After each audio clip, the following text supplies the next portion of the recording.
오늘 언론들 제목 한번 읽어보겠습니다. 상처 입은 이재명 리더십, 원내대표에 이어 의장까지 명심으로 세우려다가 반감 샀다. 민주당 국회의장 후보의 우원식, 이변, 일격을 맞은 친명, 파란 일으킨 우원식, 브레이크 없는 친명 삼위일체의 제동. 좀 이 제목 보면서 제가 이 새끼들 정말 이재명을 욕하고 싶어가지고 정말 그동안 얼마나 몸이 달아올랐는지를 알 수 있게 됐습니다. 이 우원식 당선이 결국 이재명에게 한 방 먹인 거다 이렇게 얘기하고 있습니다. 유인태 전 국회 사무총장은 또 CBS 라디오 나와가지고 우원식 뚜껑 열어봐야 안다고 한다. 추미애 당선자는 친문과 원수가 돼 있다 이렇게 밝혔는데 이건 또 친문과 추미애 사이의 갈등 때문에 친문이 우원식한테 밀어줬다 이렇게 얘기하고 있습니다. 여러분 우원식 의원이 말이죠. 본선도 아니고 경선 때 지난 대선 경선 때 선대위원장이었어요. 이재명 캠프의 선대위원장. 유일하게 한 사람 우원식 의원이 당시 선대위원장이었습니다. 이재명 캠프. 이낙연 캠프도 있었고 추미애 캠프도 있었고 그랬는데 이재명 캠프의 선대위원장이 우원식이었습니다. 여러분 그러면은 이거 뭐예요? 아니 이재명이 경선 단계 때 선대본부를 꾸렸는데 선대위원회를 꾸렸는데 그때 유일한 선대위원장이 우원식인데 우원식이 국회의장 됐는데 이게 이재명에게 일격을 가한 것이 됩니까? 어떻게 보세요? 우원식이 됨으로써 이재명이 한 방 먹었냐고요. 이 언론, 이 지저분한 놈들은 말이죠. 어떻게든 사건만 발생하면, 이벤트만 발생하면 다 그걸 이재명 욕하는 용도로 치환시킨단 말이죠. 아니 그리고 언제부터 우리 추미애 전 법무부 장관이 이재명 사람이었습니까? 그렇잖아요. 추미애가 친명은 아니지. 간이매대님 이렇게 말씀하셨습니다. 제 말이 그 말이에요. 언제부터? 사실 진짜 친명은 정성호. 그분은 이재명 대표가 사법연수원에서 공부할 때 같은 기수로 함께 공부했던 사람입니다. 원조 친명하면은 정성호라고 할 수 있겠죠. 그분 또 조정식 이재명 대표 사무총장 이 사람 주저앉히고. 그래서 그때 추미애를 밀었습니까? 박찬대가 차례로 정성호 조정식 주저앉히고 추미애 밀어달라. 저도 그렇게 받아들였습니다. 처음에는.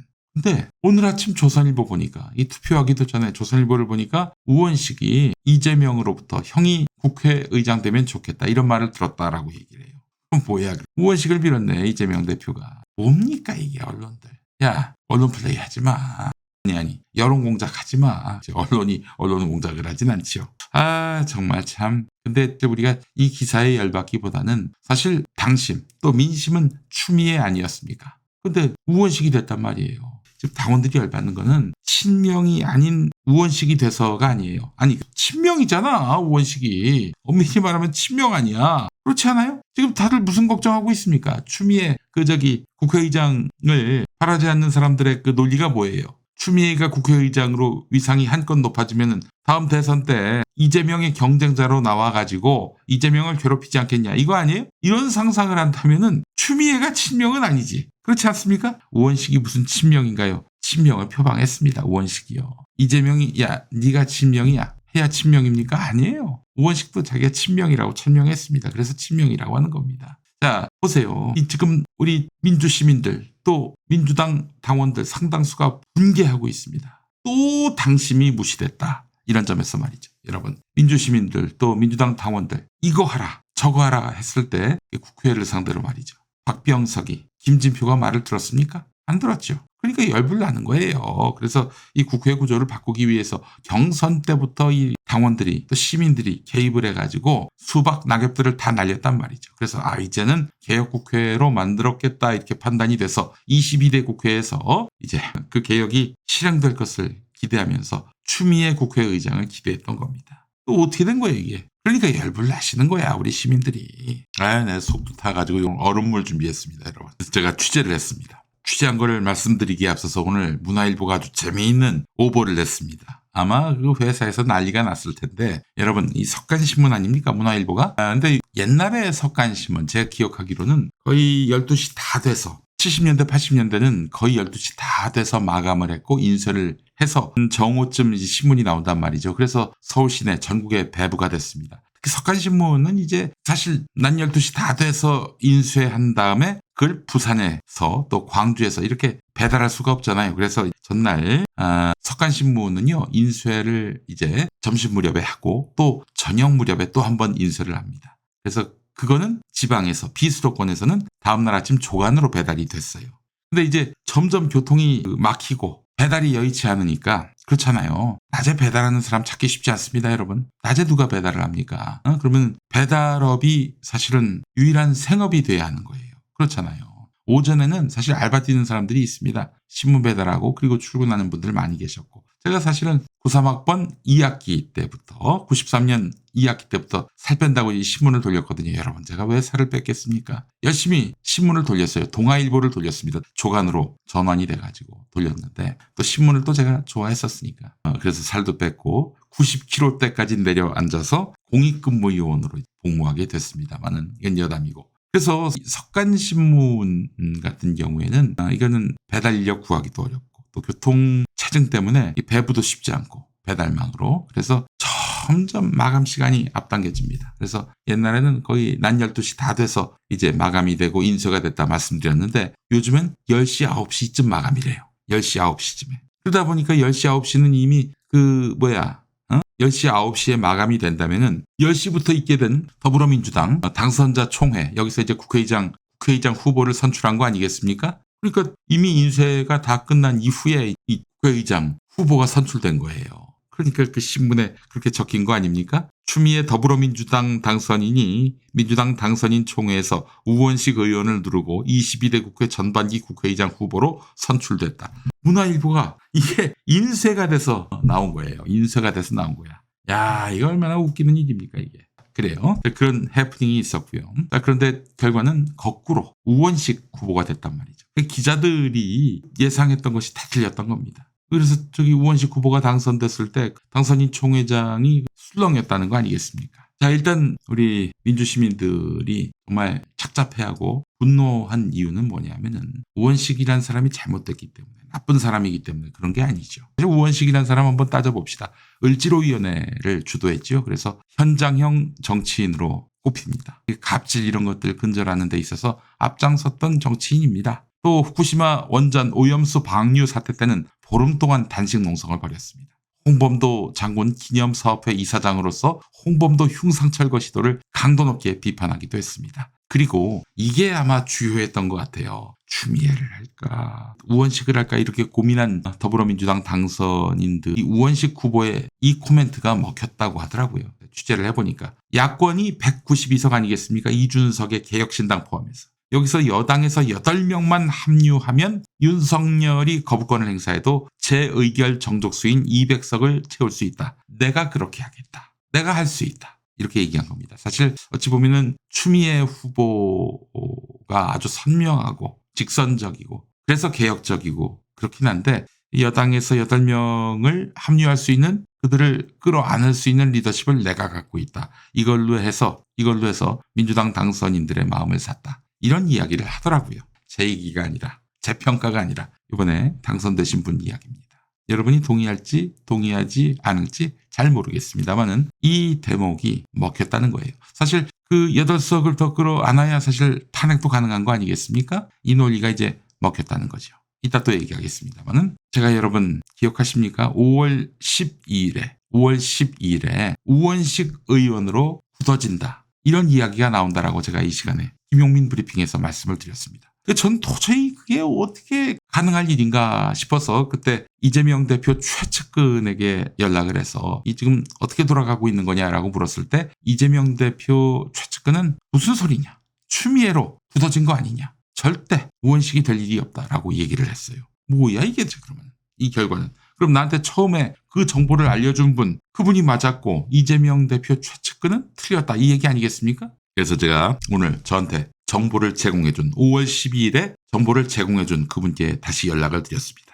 네, 뭐라고 얘기를 했냐면은 제가 그분의 워딩을 그대로 읽어보겠습니다. 당내 세력이나 친분이 있는 의원이 부족한 상황에서 추미애 후보가 세력이 밀린다고 판단했는지 검찰개혁의 이미지로 민주당 지지층의 지지를 더 끌어모으기 위해서 부심했고 굉장히 고민을 많이 했고 그래서 결국 촛불 행동과 손잡았고 조국 혁신당과 급격하게 밀착됐다. 이것이 민주당 당선인들에게 부정적으로 비친 것이다. 여러분 5월 12일에 다 추미애 대세론 얘기했을 때 미애로 합의바를 이야기했던 분들이 대다수였을 때 그때 그분이 저에게 이런 얘기를 해준 겁니다.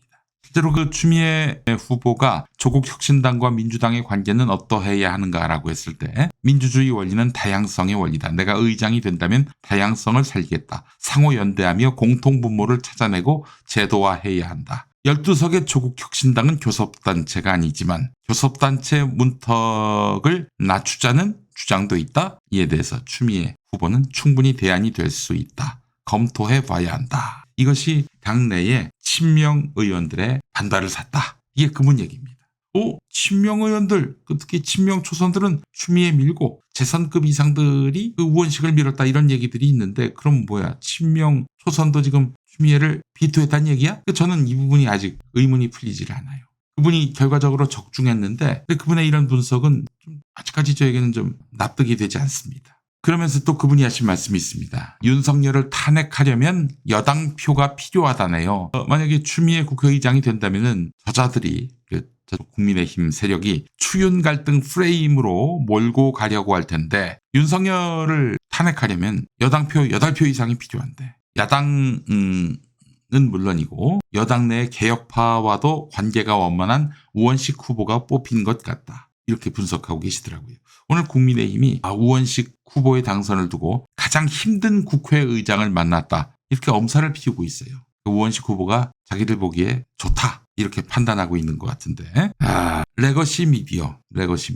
한겨레라고 할게요. 한겨레니까. 민주당의 한 재선 당선자는 이재명 대표가 대표직 연임을 할 걸로 전망되는 상황에서 모든 걸 대표 마음대로 하는 정당이 되어서는 당의 미래가 없다는 분위기가 경선 막판 다선들 사이에서 퍼져나갔고 재선들도 이에 일부 동의하면서 결과가 뒤집어진 것이다 이렇게 평가를 했다고 하는데 이 말은 그 추미애 후보가 이재명을 지지하고 우원식 후보가 비이재명의 지지를 받았다. 다시 한번 이 말은 추미애 후보가 친명계의 지지를 받았고 우원식은 비명계의 지지를 받았다. 이런 얘기 같은데 그러나 우원식 후보는 이재명 대표가 내가 국회의장이 돼야 한다라고 말했다. 이렇게 얘기했단 말이죠. 말이 안 되는 얘기입니다. 이거는 이러니까 한겨레 등 레거시 미디어들이 못 맞힌 거예요. 이번 결과를. 물론 김용민이 여러분들께 우원식이 될 수도 있다라고 말씀은 드렸지만 결과적으로 미애로 합의바로 이 분위기가 흐르고 있다라고 말씀을 드려서 결과적으로 전망이 틀렸습니다. 이 점은 우리 시청자 여러분들께 정말 머리 숙여서 사죄드립니다. 전망이 틀렸으면 사죄를 해야죠. 물론 제가 무슨 예언자도 아니고 점술가도 아니고 틀릴 수도 있다라고 넘어갈 수도 있겠지만은 김용민을 믿고 들어와서 방송 들으시는 분들께 잘못된 전망을 했다면 잘못된 예측을 했다면 이것도 사과드리는 게 당연합니다. 다시 한번 사과의 말씀을 드립니다.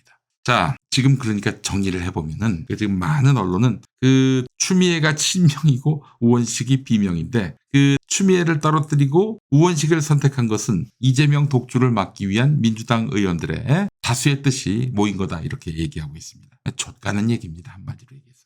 누가 더 친명스러운가라고 했을 때는 우원식이 그렇습니다. 근데 결국에는 추미애 후보가 지나치게 말하자면은 촛불행동과 조국 혁신당과의 거리를 좁히느라고 전략적인 실수를 한 것 아닌가라는 그런 분석 또한 나오고 있습니다. 어쨌든 속이 쓰립니다. 우리 국민이 바라는 것은 어떤 특정 정치인의 성취와 실패가 아니라 그걸 보고 싶었던 거지. 윤석열 이 새끼가 국가의전 서열 2위로 자기가 죽이려고 했던 추미애 의원이 올라오는 것. 이 꼬라지를 사실은 추미애 국회의장을 통해서 윤석열이가 정말 추미애 국회의장 때문에 속쓰려하는 모습을 보고 싶은 거예요. 또 보여주고 싶은 거예요. 우리 시민들이. 그래서 너희들 까불지 마. 야 윤석열이 까불지 마. 모든 주권은 국민으로부터 나오는 거야. 네가 그렇게 오만방자하게 엉망진창으로 정치를 하니까 추미애가 부활하는 거야. 이걸 보여주고 싶은 거죠. 우리 시민들은. 우선 우리 시민들께 제가 당부드리고 싶은 거는 탈당하지 마세요. 이런 걸로 탈당합니까? 탈당하지 마시고 아직 더 많은 할 일이 있으십니다. 정권 교체 때까지는 탈당하지 마세요. 그 말씀을 좀 드리고 싶습니다. 그리고 이틀 전부터 나온 얘기입니다. 우원식 캠프에서 자기네들이 거의 이겼다라고 생각을 했다. 우원식 의원은 여러분 잘 아시는 대로 민평년 계열입니다. 민평년 계열이에요. 민평년 아시죠? 김근태계라고 할 수 있습니다. 김근태계 얼마나 많이 당선됐습니까? 또 그 유인태 전 의원이 얘기한 대로 친명계가 똘똘 뭉친 것 같아요. 그 추미애 그 후보가 뭐라고 했습니까? 자기가 윤석열을 내쫓으려고 했는데 문재인 청와대에서는 추미애 당신이 나가라 이랬던 거 아니겠어요? 그걸 다 폭로한 거 아닙니까? 추미애 후보가.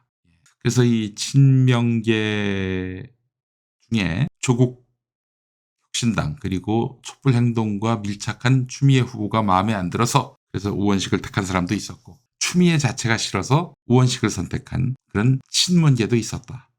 라고 보는 것이 합리적이지 않겠나 하는 그런 생각을 해봅니다. 자, 이번에 보니까 171명 중에서 지금 더불어민주당 의원들 숫자가 171명이잖아요. 그중에서 확실히 친명계라고 분류될 수 있는 사람이 73명입니다. 근데 이번에 추미애 80, 우원식 89 이렇게 나온 거 아니겠어요? 참석자 수는 69명이고요. 법사위원장은 되나요? 아유, 그럼요. 법사위원장을 왜 양보합니까? 법사위원장 양보하면은 저부터 여러분 탈당하라고 얘기할게요. 법사위원장은 절대 양보 못하죠. 야당한테 달라고 했던 거 아니에요? 국민의힘이. 그래서 여당일 때 야당인 국민의힘한테 법사위원장 넘겨줬던 더불어민주당 아닙니까? 좀 더불어민주당이 야당 됐는데 위원장 돌려받아야지요. 네, 그렇습니다. 추미애 법사위원장. 요거는 이제 당대표가 또 박찬대 원내대표가 결심만 하면 됩니다. 못할 거 없다고 보는데 말이죠. 아, 그래요. 속쓰립니다. 속쓰려요. 우리를 대리해서 국회에 가라고 했는데 국회에 가가지고 뭐 이렇다 할 설득도 하지 않은 채 비밀작전하듯이 우원식을 밀어줬으니 우리가 또 뒤통수 맞았다라고 생각하는 것이 합리적입니다. 틀리지 않아요. 그러니까 여러분, 제가 또 여기서 공치사 할 수는 없겠지만 친문들은 좀 정리할 필요가 있습니다. 20년 기득권 친문들은 정리할 필요가 있었어요. 그게 현실적으로는 어렵죠. 20년 동안 집권을 해왔으니. 물론 여러분 작년 9월에 이재명 대표가 체포동의안이 가결돼 가지고 구속영장 실질 심사를 받는 그런 황당한 상황은 벌어지지 않을 겁니다. 그런 일은 없을 거예요, 여러분. 그런 염려까지 하실 필요는 없고요. 자기 대선 주자는 단 한 명, 이재명 대표밖에 없어요. 이재명 대표 중심으로 22대 국회가 이어질 것이고 이번 국회의장 선거는 추미애 후보에 대한 호불호의 어떤 판단이었다라고 보시면 될 것 같습니다. 이 대표에게 지금 개긴다? 글쎄요. 그건 스스로 정치적 미래를 포기하는 거 아닌가요? 자기 무덤 파는 거 아닌가요?